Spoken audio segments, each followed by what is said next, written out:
you mentioned Pokhran. Yeah. You know, when we think of Pokhran as a commoner, we think of John Abraham's movie Pokhran. That's what we know. That's our frame of reference is. Would you like to bust some myths or bring out some, real scenarios out of Pokhran that not a lot of people in public domain know about or should know about rather? Yeah. There are a lot of stories, and luckily Shrini and I, we both had a chance to meet a lot of amazing people Such in the as? domain, like Dr. Chidambaram, Dr. Gopal Kaushik, who was known as the James Bond of the Pokhran test. So he played And- basically John Abraham. John Abraham played him. Yeah, John Yeah. Abraham played him. John Abraham played basically a lot of people In one. in one. But yeah, then Dr. Anil Kakotkar, all these people have done a lot, right, for the country. I think also, like, a different frame of reference here is the patriotism these people have for the nation. Right? The way they look at the patriotism and their definition of patriotism. We often get, we often talk about patriotism as going on the border and then, yeah, giving up standing life there for the and nation, then defending our country and all those things. But I think these people have also defended our country in a very unique way. And in a very advanced manner. In a very advanced manner, in the most right? silent and the subtle manner, which impact we are not even aware about. And they are all unsung heroes. They are like true superheroes who are people are not really aware about them. Thanks to all the movies, now people have at least started talking about them. So we should give due credit to all these movies and the web series which are coming right now. But like for example, Gopal Kaushik. We have this one very small WhatsApp group called Oasis Story, and I really want to be part of this group. We are like 5 people. 5 people. Gopal Kaushik's wife is also there in the group. She has joined long back. I only added her. So we all are like, we all, why Oasis is another story. So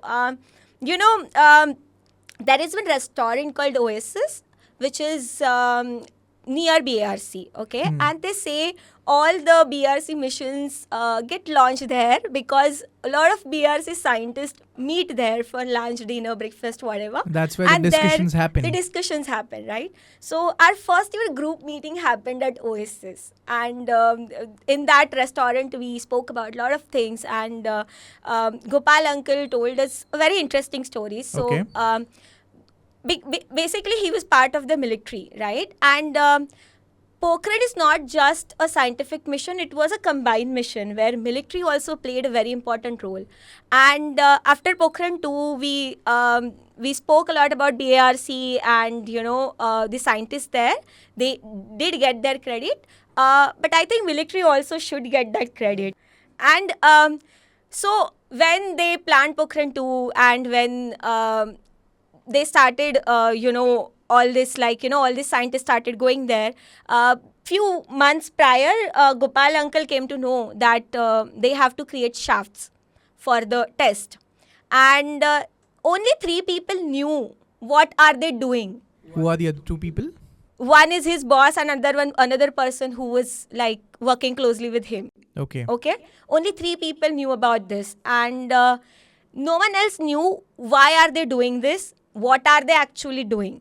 And he had to create orders in such a way that all the work will be done without even military people knowing. Can you tell me something about that? In 1974, when Pokhran 1 was being planned, thankfully, Silent Buddha, that time we did not have satellites in that way, right? So there was no one who could watch us continuously. But in 1998, when we were planning this, we had these cameras on us for like almost full time, watching each and every action that we are taking. True. So they actually had to sit down and make a plan so that CIA will not, this satellites will not understand how there is something happening in this area. So what uncle told us is he actually made Dr. Chidambaram and all these people play cricket in that hid in Pokhran area so that people will not understand that there is something like this is happening here. There's nuclear happening. There is nuclear happening here.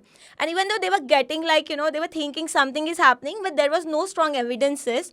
And if you know, every satellite comes in one region for a certain time. They don't capture, like one satellite do not capture one region for like a continuous time, They right? have a window. They have a window.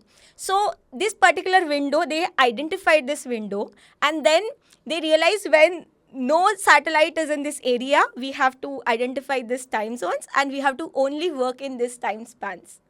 And what will you do in other time, right? So in that time, they used to play cricket, they used to do all these random things. So it was very interesting. It was like listening to all these stories. It's actually like watching one very interesting movie in front of you. And these people actually narrate the stories very interestingly.